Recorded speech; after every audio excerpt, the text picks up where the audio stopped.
Hello, everyone. Welcome to another bonus episode of the Honor Club Wrestling Podcast.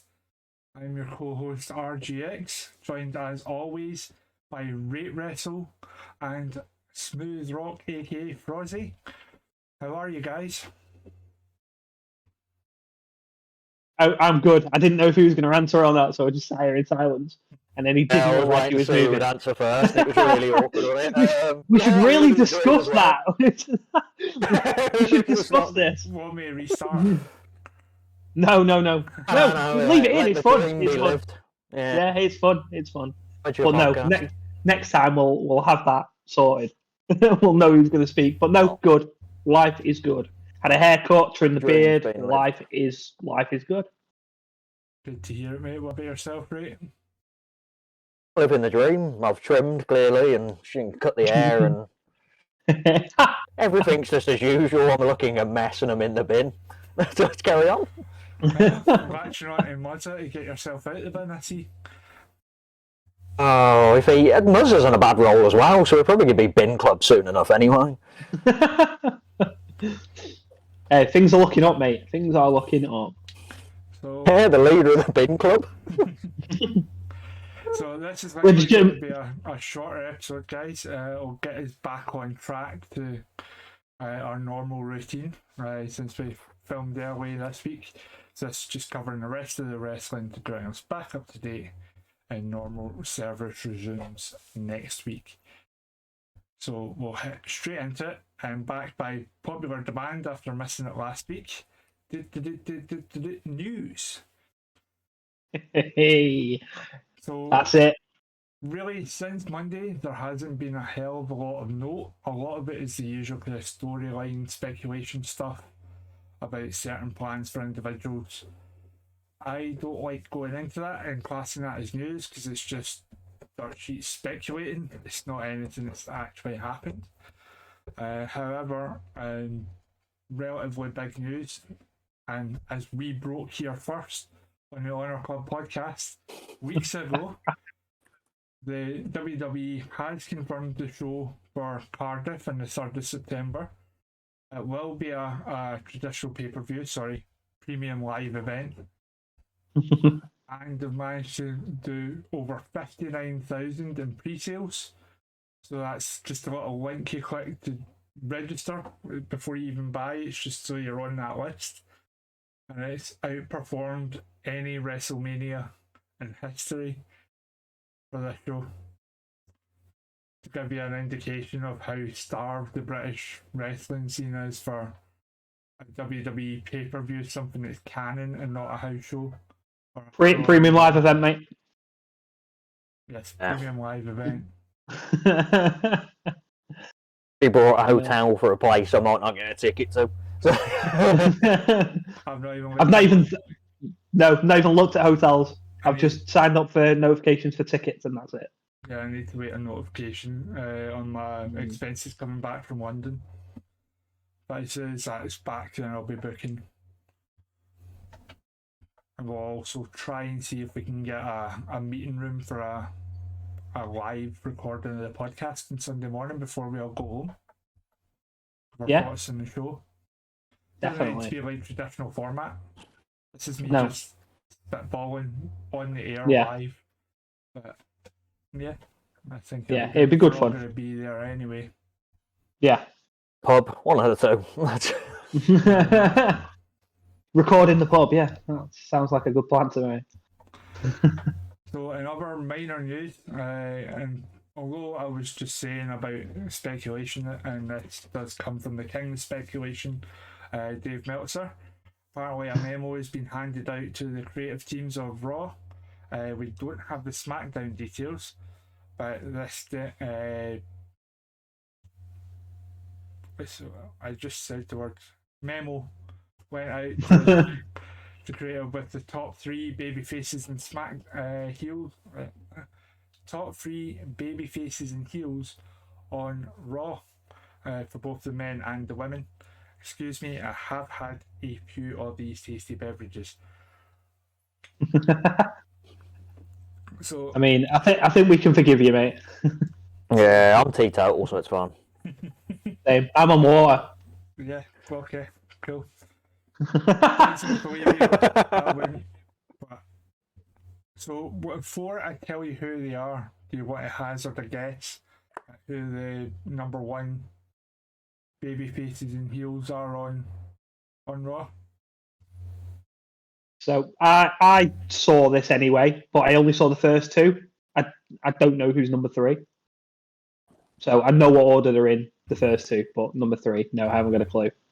Go on, Ray, if you don't know. Baby face is Jerry Lawler. Number Corey one. Graves. Corey raises massive erection at number 2. If it was And then us Kamala. Yeah. I've also just called. I just nearly called Carmella Kamala. So let's move past that. Jesus. So the number one face on Raw is Bobby Lashley. Apparently. So nowhere near the title scene at the moment, dealing with Omos and MVP. Fine. Number one heel on Raw is Seth Rollins. Even though I would say he's more of a tweener, but doing that kind of chaotic neutral, but I can see how you could view him traditionally as a heel. I just think he's that kind of way over with the crowd. In my eyes, he's chaotic neutral as opposed to being. Yeah, he just plays a nutcase, doesn't he? And he does it well. You can't. Fans are singing his music as well. You kind of go. It's not as much as heel as you think he is. Yeah. No. It's hard to dislike him as well. So Cody Rhodes, fresh off his return, has been slotted straight in as the number 2 babyface. And on the heel side of it, you've got Kevin Owens as the number 2 heel on Raw at the moment. Yeah, I get that. Maybe not so much Rhodes. I didn't want him to go back at first, and then he came back, and it's all good. Kind of feel like he should probably be number one because I feel like he's got the most support of the fans, especially compared to Lashley. Yeah, especially when you look at Raw, and we'll come to it. Like that show, or at least the first 2 hours, was built around him. Yeah. So, whereas Lashley was barely on the show other than he's been, well, I'm not spoil it for later, but it wasn't on the show as much as Cody. Let's just say that. And for the third place on each, AJ Styles is the number 3 babyface, and the new Brood 3000 Edge and Damian Priest are number 3 together. I think they're treating them as a tag team from this point. Are they going to get any more? Is there going to be anyone else added, do we think? Rhea on Monday. Right. Providing she's I was going to say that was supposed to be this Monday, wasn't it, I think? Yeah. And providing she was missing. Protocol, whatever that is. Yeah. Yeah. And for the women, top babyface was Bianca Belair.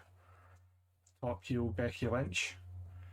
To give you an indication of how painfully thin the women's roster is in Raw at the moment, the number 2 and 3 heels in order were Queen Zelina and Carmella.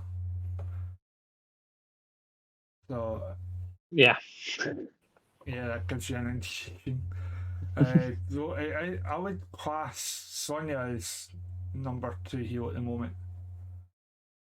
Yeah, you can say that now, definitely.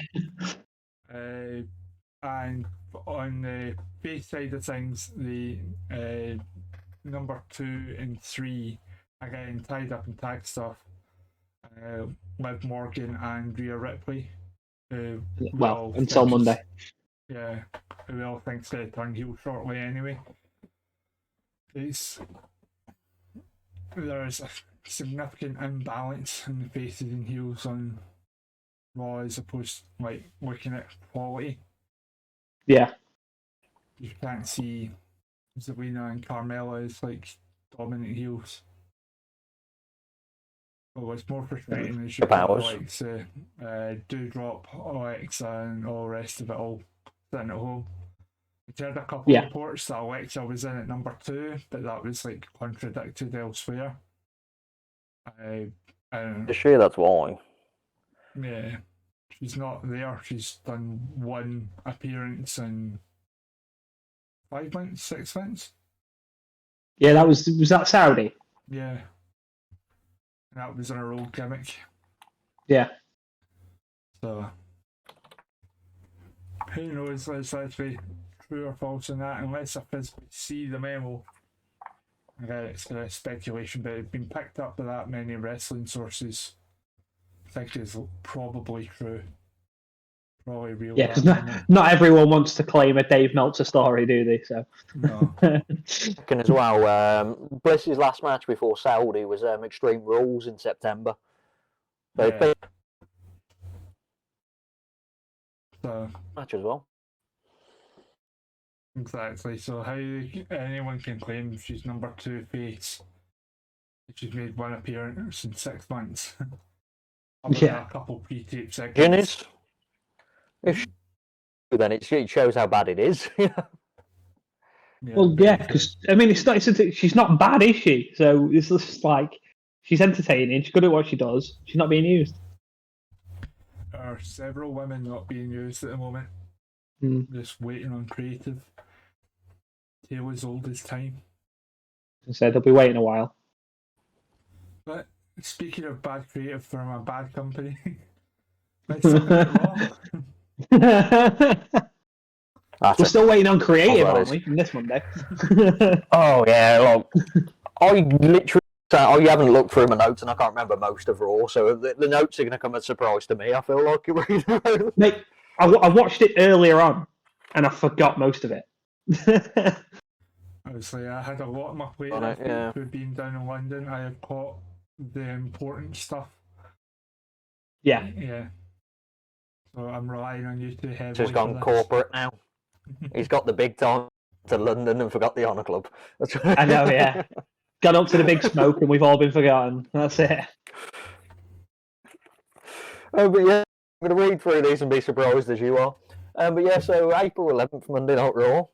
It started off with Miz TV, which was a unified way of pushing the Cody Rhodes hype more than ever. With Miz the typical heel, which he is. I enjoy Miz as a heel, even though he's not. Like, I've looked through my records and my stats and stuff.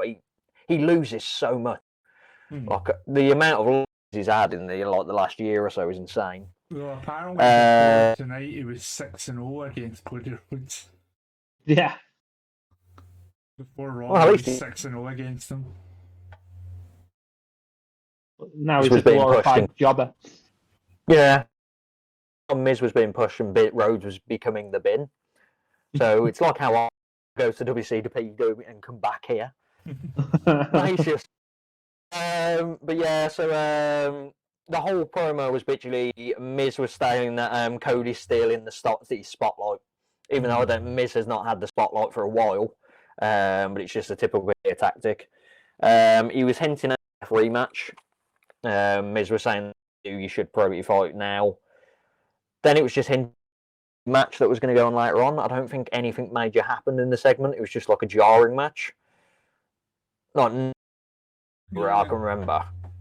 A nice looking Cody cutter, and it was only one crossroads to get the win and not 4 like it was against Seth. So yeah. On the map. It works again. Yeah. So yeah, that was the setup of Raw. Then we went straight in with. I'm sure did they announce Rey Mysterio versus Veer? And then Dominic, or I just missed. It was on Twitter. But Ray wasn't at the show at all. It ended up being Dominic. Yeah, it was Dom in the match. Yeah, because a lot of that happened. I'm guessing illness and so forth like that. But yeah, Dominic versus Veer, which was just a clothesline squash match. Dominic absolutely got battered. Yeah, finished with the cervical clutch.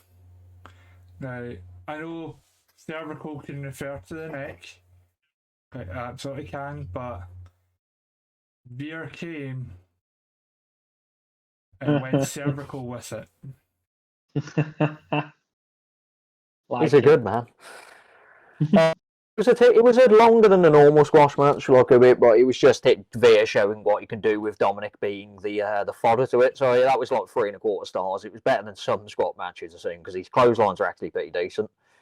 Yeah, he's not bad. And then that was followed by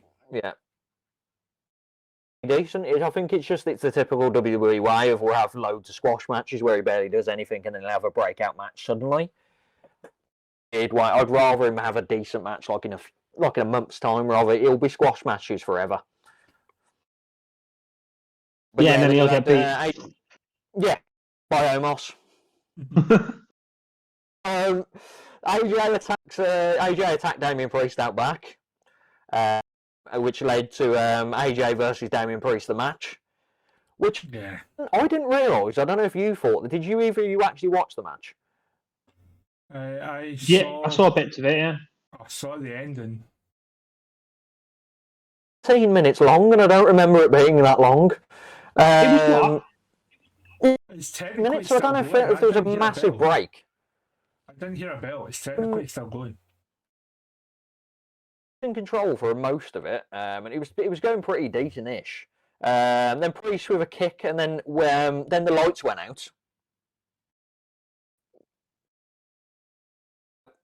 What was staring ominously into the world? Well, I don't understand. Someone explain. We don't know either, quite honestly. No, I haven't got a clue. His eyes. The lights are off and nobody's home. His eyes went funny. But that was the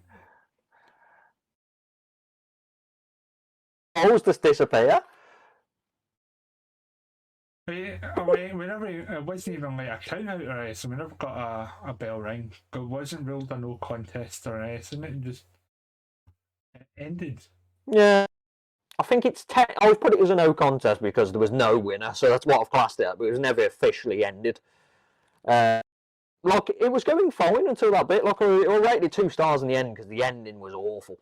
Like the match until that point was fine.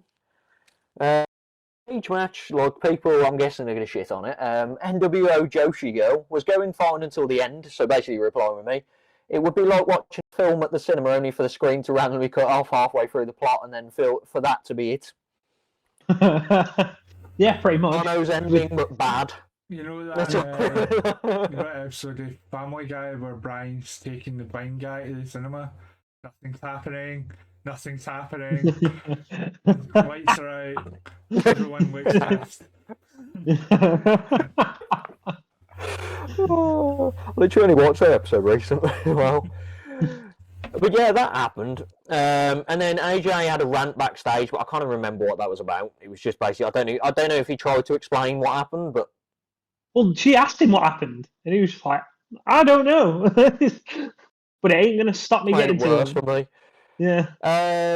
And this followed up with Miz versus Cody Rhodes, which was it was decent. It wasn't as good as I wanted it to be because I think the Seth versus Cody was so good. I was just in my mind expecting every match ever to be good now.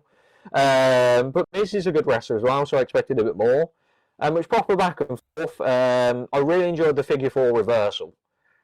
Or spot. There wasn't much memorable about it except for the he actually hit a crossroads, as you were saying, one finish, and he actually won with just one crossroads because he didn't think that Miz was worth 17. No. But yeah. Well, going back to what you said though, like Miz is a good heel and he plays the character well. I just think he's dreadful in the ring. I don't think he's good.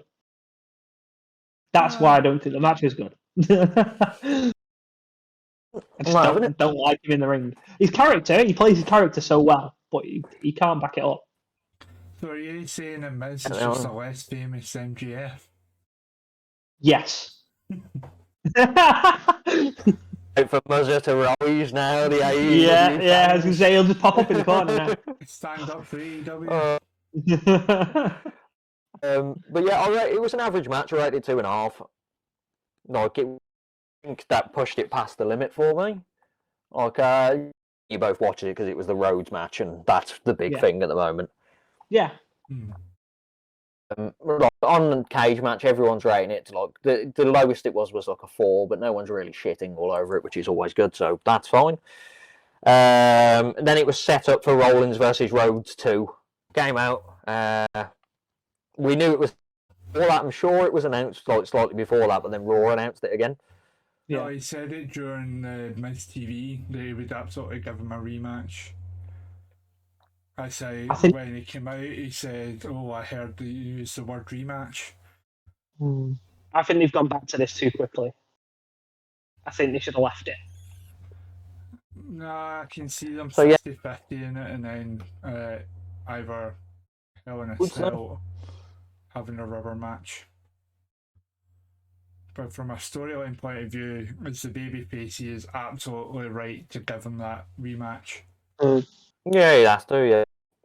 But I don't want because Rhodes needs a bit of a build-up, not suddenly like next pay-per-view done, unless he gets cheated out of it, but then still. Yeah, I don't want to see him lose yet. Followed by good old Ezekiel. Every time I think of Ezekiel, I think of Ezekiel Jackson before I think of Elias. But yeah, I like this. For some reason, it's that stupid. I'm enjoying it. The whole that no one believes. That, yeah, I enjoyed that. Same, and the way the person we're about to talk about sells it is what put it over the edge for me. That's what took it from what is this to okay, I get it. Yeah. Owens and it's like, we need to get this sorted. Let's have a lie detector. You know, he's going to pass it clearly. He's going to somehow pass it, and Owens is going to go into Seth Rollins Joker mode. That's what's going to happen. Anything else happened during? If you mentioned via that, did you say? Yeah, because it was Tommaso Ciampa. Yeah, I was going to say Ciampa was there. Literally completely forgot he was there. That's how much I cared about that spot. It was his it was basically It was his deadpan delivery of no, that's Ezekiel. This He's a mistake to make, mate. That's what put it over the edge. It's like, right, okay, I get it. I didn't even note it down, but yeah. But yeah, he's definitely going to pass the lie detector next week, and then it's just going to lead to more shenanigans. Then they had it was Liv versus Naomi. Obviously, it was supposed to be Liv versus Rhea versus Liv and Rhea versus Naomi and Banks, but obviously Rhea's can't be there right now.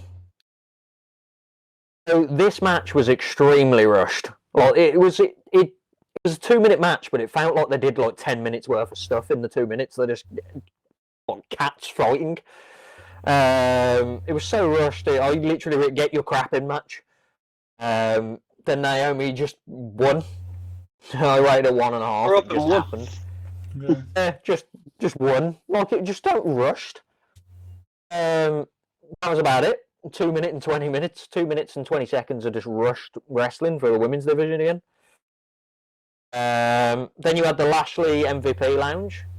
The MVP Lounge with Lashley, if I say it that way. Basically, Lashley owes MVP is the storyline that they're going with. That MVP doesn't feel valued in the whole Lashley run. He got him the title run and whatever like that, and Lashley would be nothing without him. His WrestleMania moment. Yeah. That's pretty much it. And now Omos is a guy that he trusts, who's going to do the business. So this is going to be a rubber match. It's going to be he's going to win this one, and then we're going to see it again. Good old WWE 50-50 booking. Lazy booking. And then weirdly enough, they keep doing this recently. Belair versus Zelina. Not weirdly enough that it was a 2-minute match again, but we'll get to that. And Blair came out, and it went to a break, and they had the whole Theory thing where Austin Theory is now just called Theory. It's a thing now. And then Owens goes, oh yeah, so this was after this, so I forgot about the Ciampa thing completely, because the Owens lie detector thing was mentioned here. Yeah, so I'm going mad, he was the old story of like, I want some like proof, like if you got a passport, or like a driving license, even a library card, and then Adam Pearce goes, no, it's all confidential, and he goes, a library card? And then that led to they're going to do the lie detector test. Yeah, And then what after I that, guess as then it well, was... like, just before you continue, it's on Twitter. Kevin Owens shared that Ezekiel, not Elias, shared the Photoshop photo of him and his brother. Yeah. And Kevin Owens shared it, tagging Sammy, saying, "Come on, man, help me!" Like, keep helping the king of conspiracies. And it was at the moment Sammy replied and went, "No, that was pretty convincing to me." Like, I knew this whole storyline is just to wind up Kevin Owens. And that's why I'm totally on board with it now. Yeah. But now it's kind of, I got to be behind it. But yeah, as I was saying with this, and then we get back to it, then the Belair-Zelina match happened. So it came out, then there was 10 minutes of random stuff. So what's Belair doing in the ring? Standing there watching the promos as they go along as well, just like, what's going on? Yeah, pretty much. They're doing it so often now, yeah. They get someone down to the ring, and then I'm guessing it's just to liven up the crowd maybe for a bit if you have someone in the ring. Yeah. It's silly on TV. I know. Obviously, the crowd would have got the benefit of having music during the commercial break. So. But yeah, just like in our perspective, she's just there, standing there for the next 10 minutes. And then it was, obviously, Zelina made her entrance during this whole thing that was happening as well, supposedly, because she was already in the ring. Zelina was in control for a decent amount of this 2-minute match. I'll say a decent amount of this 2-minute match. Then, I nearly said that, Bianca took control. She did the worst squat gorilla press I've ever seen in my life. Like, she did squats, but she didn't do squats. She kind of just went down like that and then went back up like that. You know, it was kind of like, I can see she's strong, but if you're going to do stuff, really prove you're going to be strong. It just looked weird and weak. Then she hit the KOD and won because women's wrestling. That was 10 seconds shorter than the Naomi and Liv match. Nothing for no one, pretty much. I rated it a 1 star because it was less rushed. But there was more action in the Naomi one for the extra 10 seconds. Then Sonya Deville came down, basically saying she was going to announce who Belair fight. It's WrestleMania Backlash, that's what we're calling it, isn't it? Yeah. Who's she going to fight that? So it was the big who's she going to fight. I pretty much knew it was going to happen as soon as she came down. Like, it was where she said that it was no easy task to find an opponent because of the stacked women's division, and then I was just like, wow, okay. And then it was all blindsided. Belair was waiting for the opponent to come down. Sonya Deville blindsided her, and she's the opponent because, you know, your power for bad. It makes sense. It does. It's about time she got back in the ring as well. Match. It was a Deville, so I'm looking forward to it. Like, she the striking moveset. Yeah. So yeah, that happened. That was followed by Alpha Academy versus R-Cade Bro. We're just not going over the 24/7 stuff now.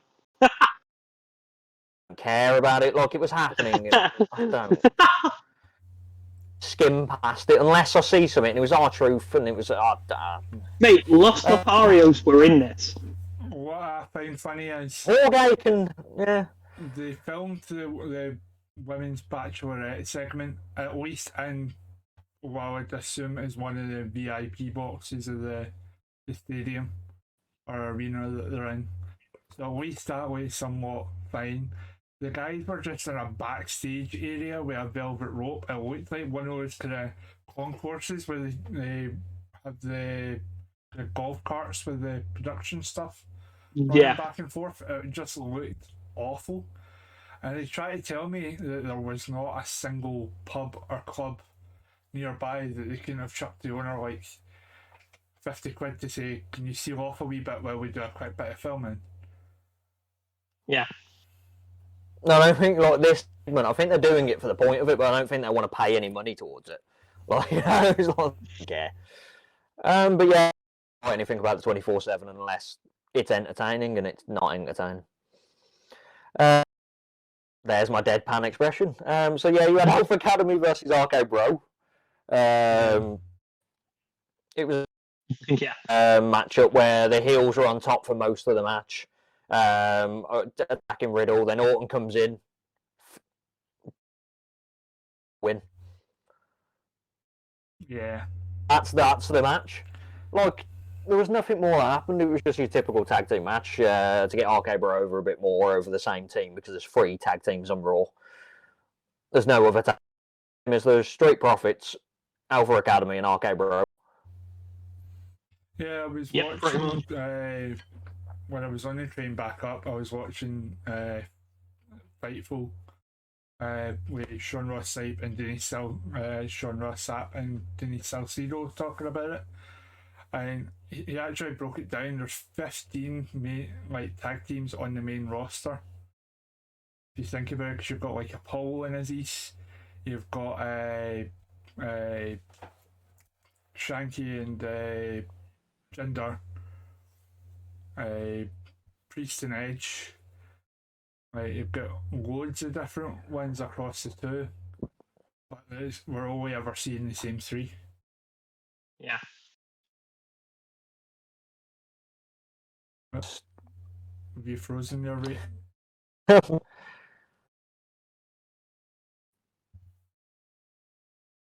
At your back.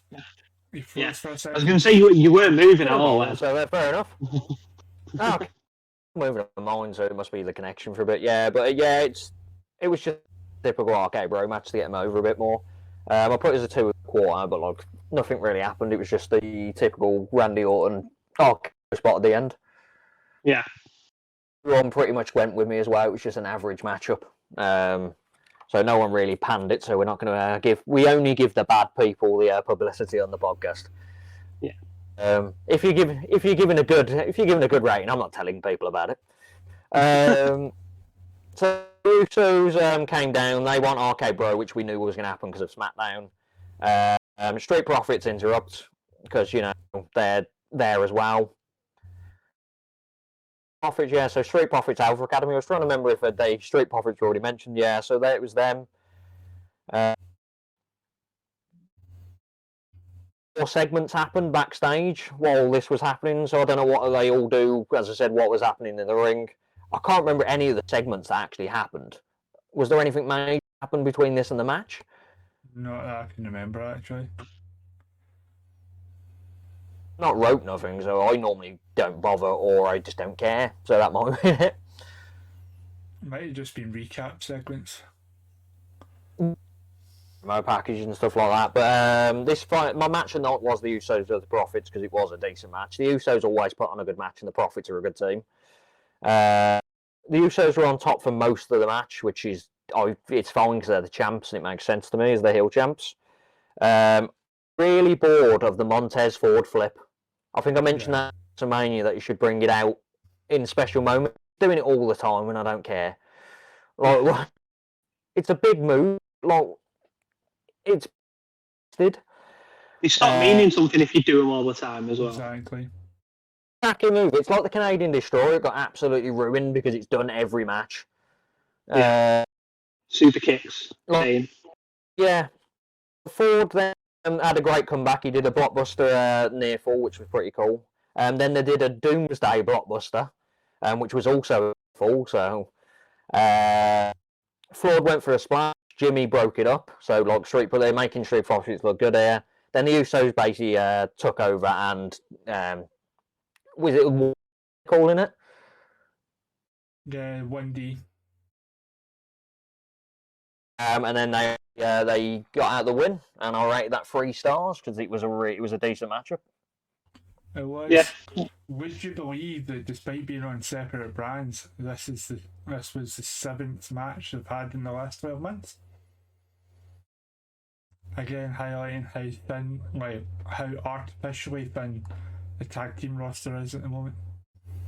Crazy. Yeah.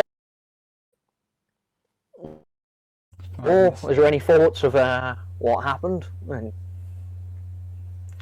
Not really. It was just everything I expected. Yeah, at least And more. Usos versus R-Cade Bro will be a good match. Yeah, you know it's going to be a banger. But yeah, as far as like the segment and the build and stuff, It was all very by the numbers, I think. Yeah, it's nothing that out of the ordinary, nothing we haven't seen before. So. We've got a surprise, a treat for the AEW Dynamite.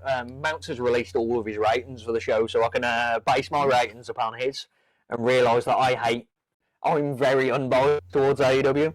But we'll get there. Is he just giving every match 5 stars? Or? Yeah, fucking the highest scores like for a Dynamite. There was some good match. I'd say 3 matches on that card were really good as I'll go through. But I think good is like a 3-star match is good to me. Whereas he's fucking through the roof. So we'll get there. Starting with the first one. Dynamite April 13th. It started with CM Punk. This is Penta Oscuro. Is what we're calling him now. Because he's all Dark Penta, but there's no build up to him being Dark Penta except for Druid Alex. Just decided he's Dark Penta. He's now Alex Helvanti. They changed him as well. Yeah, just while he's in Oscuro mode. It goes back to Witch Underground, I think. Mode. Like the Penta Dark, but you can't call himself Pentagon. I was speaking to a mate about it earlier because obviously the trademark fear with it. It's just some things happen in AEW where it's just like, unless you don't know the previous characters, like this would make no sense to anyone. It's just here he is, Penta Oscuro now. But yeah, like, it's always going to be a good match, CM Punk versus Penta, because Penta's a great wrestler and CM Punk's like in the form of his life at the moment. It was a chop battle at the start. They was going back and forth. As I went here, they build the Penta change, which we've already just covered. There was a top rope move. I don't know what they were attempting to do. Obviously, it went into him working the leg, but I don't know if that was calling on the fly or an intended spot. Right. I didn't know if it was it's very well done. Yeah, it looked like it hurt. It didn't look nice. Very well done if it wasn't a botch, like it was did well to make it look like it was supposed to not happen. They teased Pentagon teased his package pole driver. Part of the match is CM Punk went for the GTS and Penta just caught it, which is I like that. Like he actually just caught the leg. Like it's so simple. Mm-hmm. No one really attempts to do it, so it was a cool spot in it. And then he brought the GTS, and then he caught it, and then he hit the GTS, and that was the end of the match. It's hard, like I couldn't pick out the main points of the match because I don't want to be spending 55 minutes going over each match. So that's like the main bits, but it was a very good match. I enjoyed it. Normal. I rated it as high as I rated the main event of Raw, so I put it as a 3-star match. Like it was a very good match, and so was the tag match. Yeah. Very much got rid of the ring rust now. I think he's back to pretty much where he was to 2013. Yeah. So what do you think Meltzer rated that? 4. 4.25. So not as high as you think, but it's still he pushed. I didn't hear you then, mate. Yeah, because yeah, you keep cutting out if you go to speak. It's dead weird. 3/4. What MC quarters? 3 and 3/4. Right, you'll see when you watch it back, like you are kind of in and out a bit. Yeah. He's outrageous. Am I back now? Are we? Yeah. I'm watching. Excellent. So that was 3 and 3/4. Dave rated. I rated it 3. Like it was good, but I don't think it was as good. Like that's only it's like half a star off what you rated. Thing Punk versus I rated Punk Young Bucks versus FDR. Like there's a big difference. Everyone was pretty much average on that match. It's a high, so like Cage Match was enjoying it. It went to a weird shot with the Jericho Appreciation Society coming off their plane. You turn around, No, I'm still calling them 2.0 because that's easier than remember both of their names. Magic Matt. What's his name? Cool Hand Luke and Magic Mike. Is it Mike or Matt? I think it's Magic Matt. Mike's To film it. the movie because Cool Hand looks. Yeah, film as well. So it could be that. Could be a reference. But yeah, so it just showed to a shot of them on the ground, and Kingston stole their shoes. This is where we're going with this now. And desiccated Matt's like thumbs, so he's like that the full time. My thumbs. They're hooligans. They're I love that ruining impression. sports. That impression is just made by night. Yeah. So a hell of a lot of heat in the build up, and then it just didn't start that way, did it? So this was followed up by Red Dragon versus Jurassic. I nearly said Park. I keep saying Park. Jurassic Express. Yeah.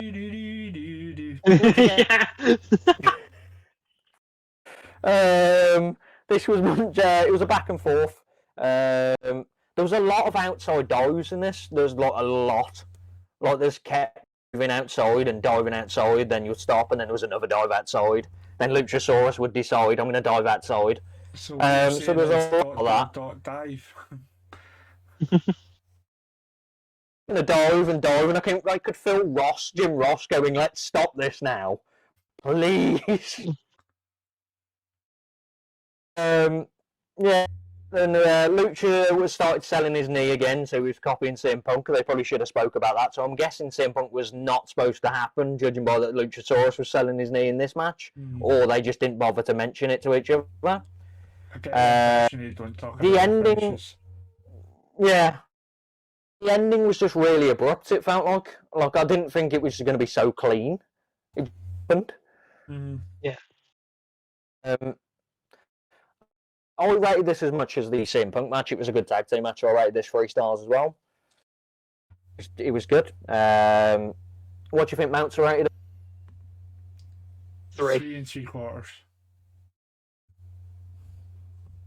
Oh, I'm going to say 4, just in case we can't see me. And a half. 4 stars. Get out. What the? He needs to rate wrestling matches like Tony Khan needs social media. It just doesn't need to happen. Just stop. Oh, don't worry. We'll see some amazing ratings in a bit. Like these are the ones where you can think he might get there. Wait till we get to the matches where you're going, why? This was followed by like a chair shot attack afterwards by Red Dragon. FTR came down halfway through as Red Dragon were walking out. And then it's going to be, they're going towards FTR versus Red Dragon, if I remember. And then they're hinting towards Jurassic Park, I'm going with it now, I've been saying it now. Jurassic Park versus FTR. Yeah, it's weird that the champions feel like the 4th most important team out of everything. After the Bucks, FTR and Red Dragon. It's because FTR they went with FTR and they went, you know what, you're a decent tag team, let's actually do stuff with you. Yeah. Which you should have been doing full time. Get you away from the Pinnacle. Yeah. And he needs work on his promo skills. He only said one line and it was really hammy. But like I did enjoy this, like let's get to work, but it was just really, it felt really hammy and he should just continue with just the wrestling for the moment. Yeah. Because if he speaks a bit more, it could stop his momentum in my head. And then what I've written here, which you'll enjoy, RGX. I've written RGX Dream match announced for legit reasons. Tony Storm versus Jamie Hayter. Yeah, for their I've written here. ability. Yeah. Should be a banger. Legit reasons, nothing else. This was followed by MJF versus Sean Dean. It was a fun. Like the MJF's a bit of a dick either way, but I like the old coat spot at the start where he couldn't get his coat off. I knew it was going to lead to that he was going to beat the crap out of him, and then his coat was going to go off perfectly. But in my head, I was thinking if his actual coat is stuck and they're trying to go around this. Then to the back. Wardlow's taking people's shirts now. He's become Hitman. He's just dressing as people. I always half expect him to cut to He like a found the body being like a half naked guy just slightly hanging out a cupboard. At least he found the guy that was the perfect size for him. Yeah. Difficult.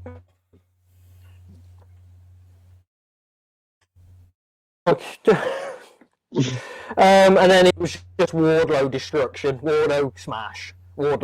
Let's go at him one at a time because that works. MJF controls the security in AEW. In fact, we all found out he has that power. Like, no out as fast as MJF. They do the usual spot where like 55 of them are grabbing Wardlow.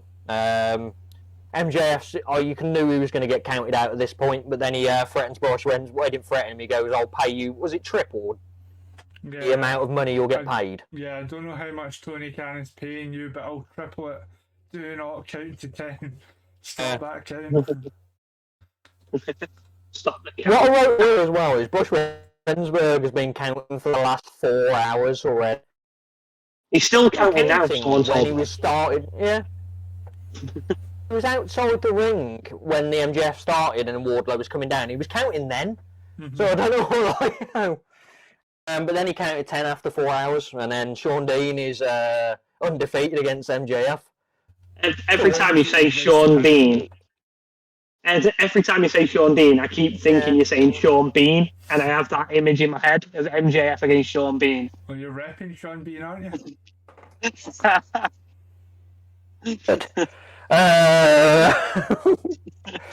So yeah, that happened, which is just a fun way of pushing Wardlow over. He basically MJF saying he's going to get him back on the show now, but he's going to be against any opponent he wants, etc. So they're leading to actually getting him around. Then followed by, we had this discussion. Was it followed by? So I skipped this completely. Skipping my notes here, I completely skipped the old Jericho match for a second. We had the Jazz Society, which I kept calling them even though the S is for Society, which was Jericho, Gar and Garcia, versus Kingston Ortiz and Santana. Did they have an official name, or were they just still going by that?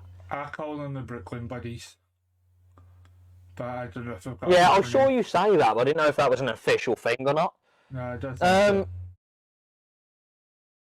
So the usual brawl outside, which was expected from this match. It was a very, very slow match.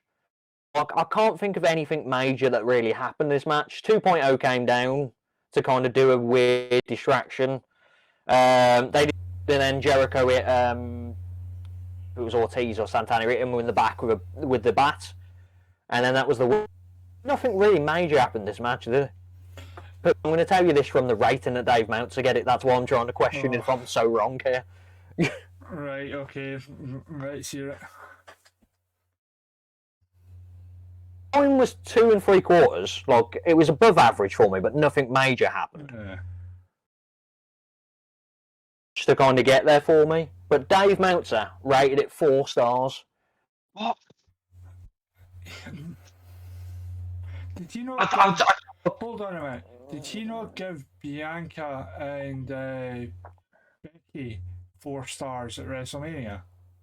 So he's saying that match was... I rated it 4 stars, so I don't know if he... Yeah, let me have a gander. Yeah, you carry on. He's essentially saying that throwaway tag match... 4.5 he rated it. With barely any heat in it until the end. After all the build-up where they're like threatening violence to the 10th degree, they end up having just a regular kind of 6-man tag. Is as good as Bianca and Becky at WrestleMania. I don't want to shit on the guy. 4.5. Come on. So he rated it 4.5. I rated it 4 stars, but like I'm not Meltzer and I've rated Jericho's match 4 stars, so I'm out of the bin here. So leave me alone. Me and Meltzer are not the same person. Meltzer's on a different planet, mate. What's the difference between those 2 matches? Yeah, no, he's on a different planet. He ain't living with the real people. Insane. EJ 2003, where these type of matches suck. Sloppy 20-minute interventions per side, cheating finish. The feud is really bad and uninteresting. I don't think it's an uninteresting feud. It was just the match was uninteresting. It was kind of make for a match. It does kind of make the Brooklyn Buddies look a bit redundant, because I wouldn't say they've got any right to have a rematch because they lost the last one as well. Yeah. That's the Jericho feud, though. You remember when he first started the feud with MJF, and literally the week later he put MJF's head down the toilet? That ends the feud instantly in my head. He's put the man's head down the toilet. He's got his thing back. Are you questioning Booker of the Year?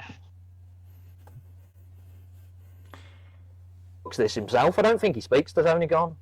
Meanwhile, Muzz is about to bust in here with the send for the man gift. What about the cool like? Are you going to come in? Oh,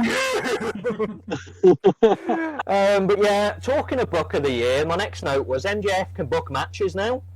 Like, I know he has Wardlow's contract, but I'm sure that doesn't mean he can book matches on AEW Dynamite. I don't think that's how contracts work.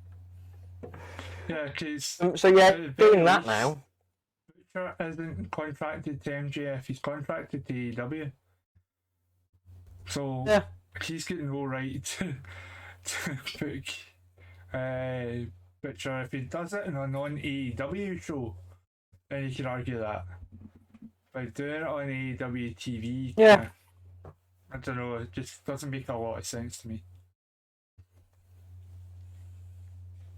But yeah, so that was happening, and then we had the Sky Blue versus Marina Shafir match. We were discussing this in the chat, like it was just... And I feel bad for Marina Shafir, because I know Marina Shafir from UFC and stuff like that, but they haven't built her. Like, I was speaking to a mate, if you watch YouTube, you know what's going on, because she's undefeated on YouTube. So no, if you're not watching it, you don't know who Marina Shafir is. Yeah, same. We're all undefeated on YouTube, mate. I don't think I am. I genuinely used to do a Backyard Wrestling Federation. I'm not undefeated on YouTube.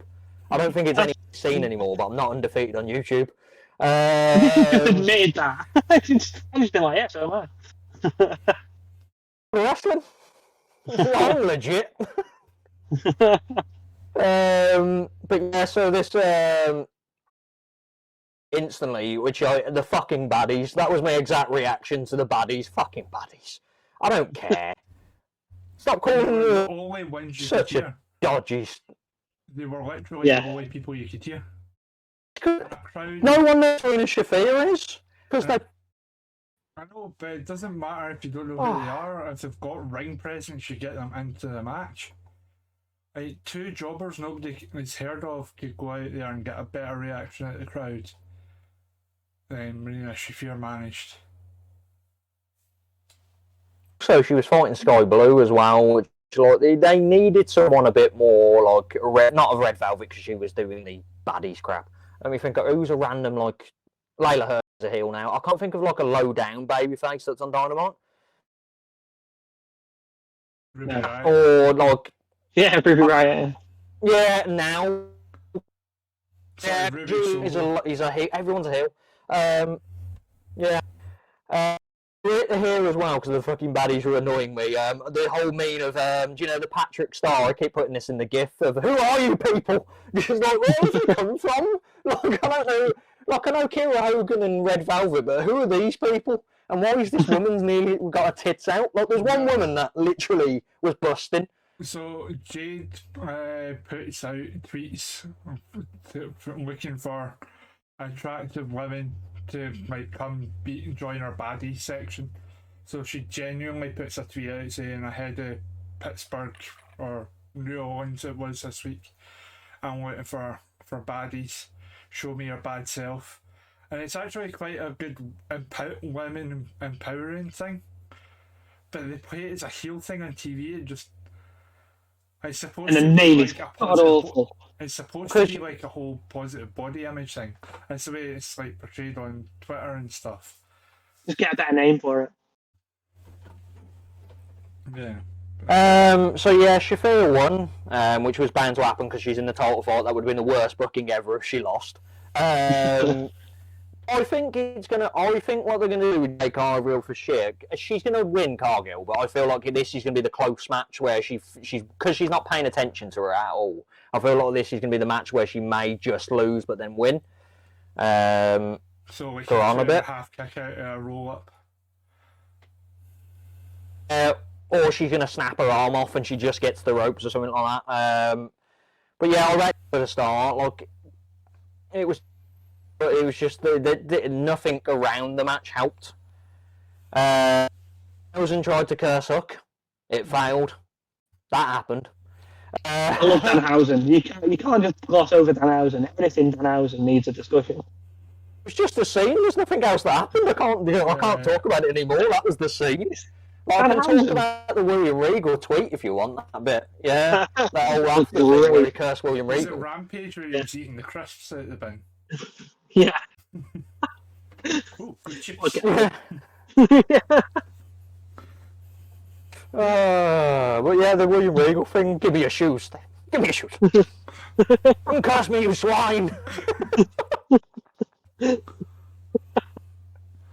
Oh, I love it. So yeah, this was followed up by Team Taz, which was Starks and Hobbs versus Swerve and Keith Lee. Anything about this match, but I didn't enjoy it that much. I don't know why. I don't like. Yeah, I mean, enjoy it. I don't know. I mean, It was there. all I can say is like all the ingredients were there. Like the big host bite, the flippy smaller guys playing off each other. All the ingredients were there, but it didn't translate to me. I don't know why. It just didn't happen, and I think Excalibur said something at the start of the match which wound me up, and it just put me in a bad mood. I don't know why. I'll let you know what it is, but it shouldn't even have put me in a bad mood. You know when this is control your narrative thing I go on about, like just saying something which isn't true. Excalibur went Swerve's on a tear in AEW so far. His record's 2-1. He's on a tear. His record's 2-1. In fairness, on trenches they refer to me being on a tear. So if I'm on a tear, Swerve's on a tear. Third two is in the... Yeah, and I'm in the bin, and I'm only 2 losses off of, like, I'm 12 and 14, so, but I'm in the bin, so, like, come on. I couldn't even tell you my record. Leave me alone. Some of us have a nice shiny belt to show off our records. I just started bagging on Excalibur in this match because he was winding me up after that comment. He kept mentioning about AEW Rampage start date, the start time in every match. Just so you know, AEW starts at 7:30 PM Eastern. So you mentioned it every match. Leave me alone. They're desperate for people. And it's just ticket selling. The ticket selling, it's like it'll be in the middle of the match. Always hitting with a Falcon Arrow. By the way, we're going to Pittsburgh, and these are the tickets are on sale now. And it's like, just stop. Please. Did a stupid standing. Like, there's going to be positives after this. I'm going to get the negatives out, and then there's positives after this. 2 of them were Excalibur, so it's nothing to do with the match. Then there was just a stupid a stupid spot where both wrestlers were just standing there outside, like threw them both outside, and then they took forever to get to the ring apron to get Swerve to stand on the apron for then him to jump over Lee and to throw him. Both wrestlers must have just been standing there like this. When they both threw them out, they were panned out a bit. I don't think. Camera panned out a little where I don't think they were supposed to when they first got thrown out, and they weren't groggy or anything. They were just standing about to wait, and then 10 minutes passed until it happened. So I don't know if they suddenly went, "We better be groggy." But yeah, then the positives happened. There was a really cool spear spot which I really enjoyed in the match.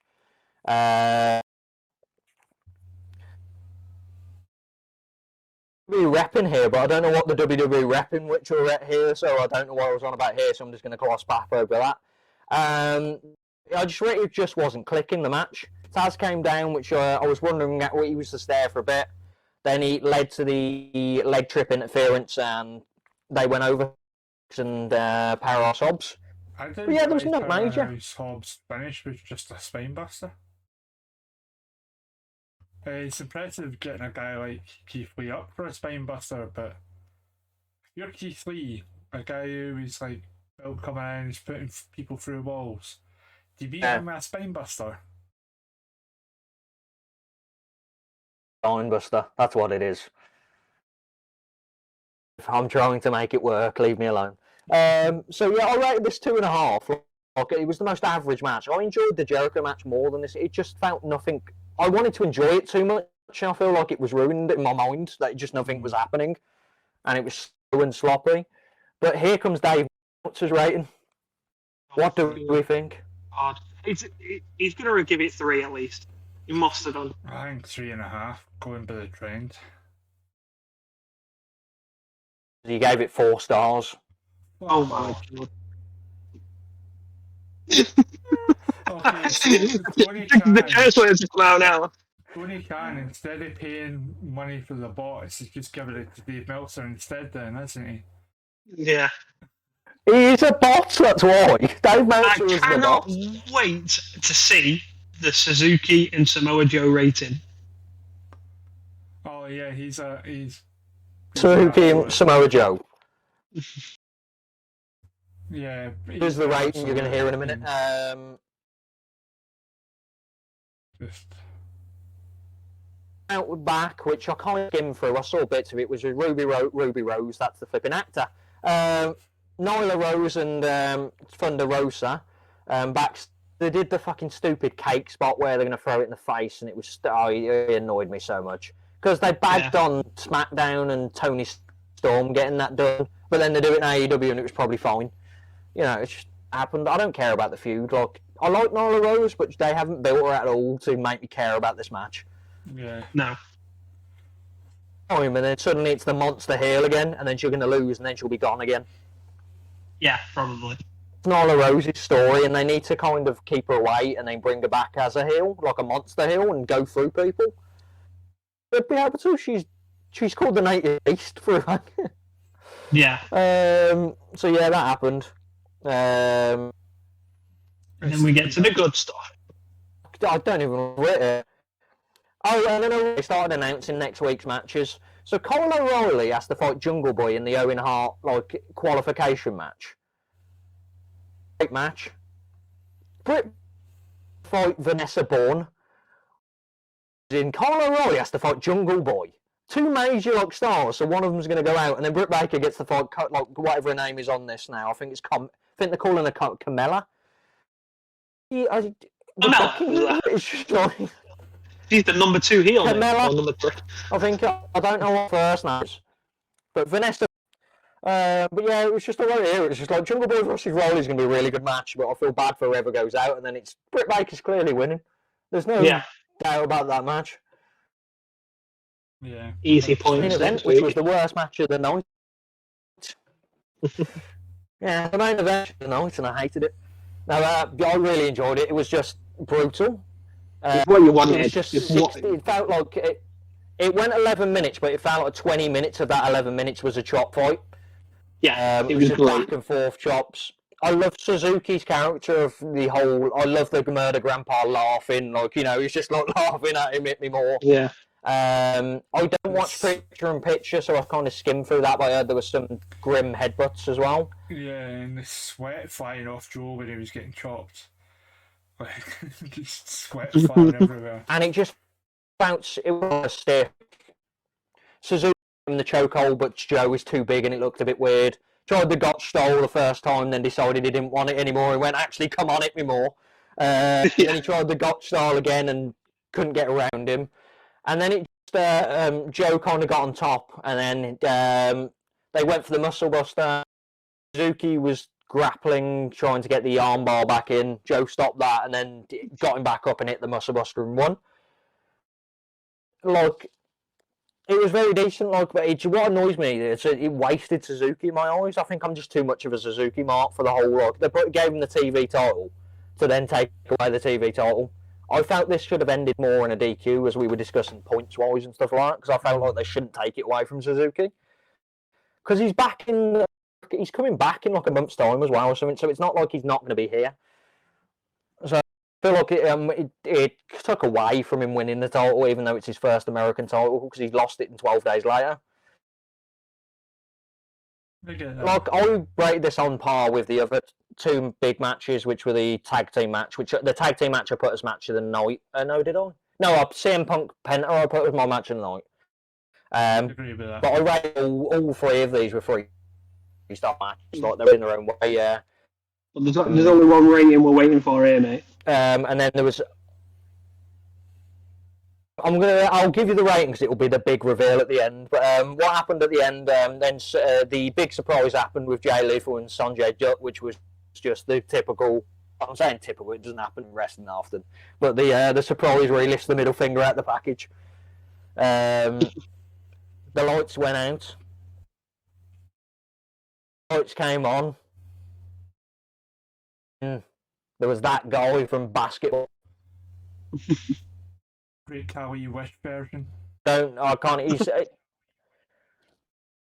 know his name. I don't want to be really offensive by trying to think what his name was, because Satnam Singh. I thought in my head it was Sanjeev, and I didn't want to say it. No, you know, it's a mixture of what you've just said. But yeah, and then he's just going to be a monster heel. He's going to be the Omos of AEW. But the reason they're doing that, we've all found out already, is they want to boost their sales in India, which is fair enough if you're going to do it. But like, yeah, so bring him in as a heel. That makes it's a bit of history in America. That'll sell merch. But yeah, so that was the end of. That was the end. Meanwhile, Benson's somewhere going, "That's good shit." Yeah. That is like something booked specifically for Vince, but they did it in Dynamite. Vince doesn't watch wrestling. Don't be silly. Shit, pal. Oh, but he would have loved Yeah, it. every podcast I've ever listened to, like Bruce Pritchard and Cornette, they've always said he doesn't watch anything out, so he barely watches WWE unless he's there. Yeah. So like it's brought up to him. But yeah, so that was the end of Dynamite. We're waiting for the Meltzer rating, aren't we? Yes. Drum roll, please. What do we? No, but that'll be the end of the podcast. What do we think if that was a 4? Yeah. Well, no, he's going to give it 5. So I'm going to say went 4 3/4. I think he's give it 5.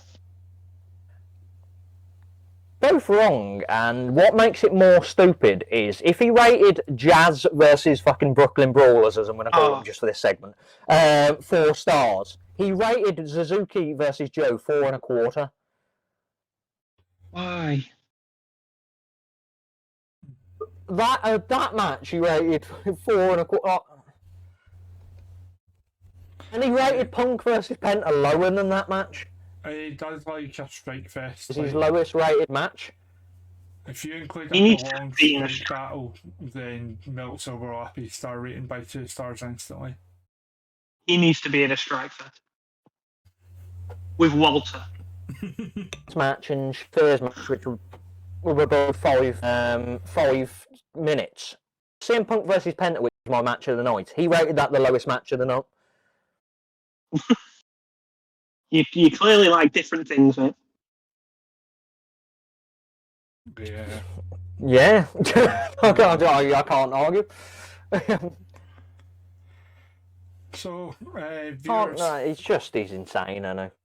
So, Yeah, viewers, let us know, do you think that Meltzer's ratings are ridiculous and completely nonsensical? Or do you think that he's actually on the money and we are the ones that are just apparently shitting on AEW by giving them decent ratings but not Tokyo Dome ratings?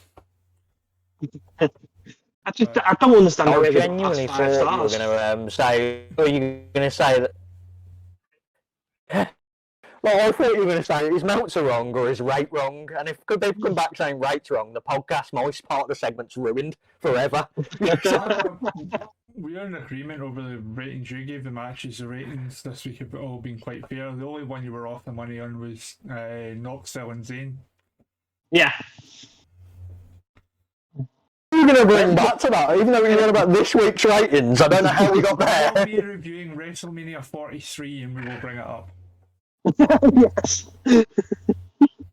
Because there still won't be a celebrity. What we're going to have to do for a special... When we reach a milestone, what we should do is we should watch that as a watch along. Yeah, A definitely. watch along milestone match, and I want to see your both excitement while I'm sitting there like. That match will forever excite me. Absolutely.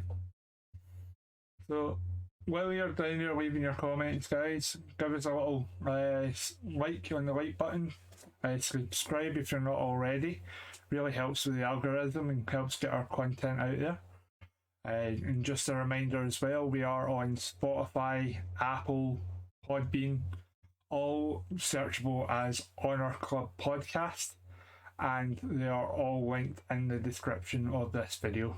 So if you've got those platforms, go give them a subscribe on there as well, please, guys. But for me, And if you don't have them, do it. and for me, that just about covers everything. Do you guys have anything you want to add? No, just keep liking, keep subscribing, put the comments. Just join in and let's have some fun. Indeed. And invites to the Discord will be going Stop. out shortly. Yes, they will. RGX, you said you were going to bring something out at the end of Dynamite, I think it was, or Raw, and I don't know what it was. I don't know if you forgot. You said you were going to wait. No, it was the Vince thing, like being good shit. Yeah. Oh, come on, even I got It's that. fine. In my head, I completely forgot about it. I feel bad now. I feel bad. No, you give away the It's top. fine. I just thought in my head. I was the one inebriated here. God. Before this, but you know, let's doing con show today, which is I'm a good boy. Right, well, on that Sorry, guys, I'm in the bin. Yeah. Now Raid ruined the ending. Off we go. Take care, everyone. We'll see you next week. Back at our normal. See you later, guys. See you all Thursday night.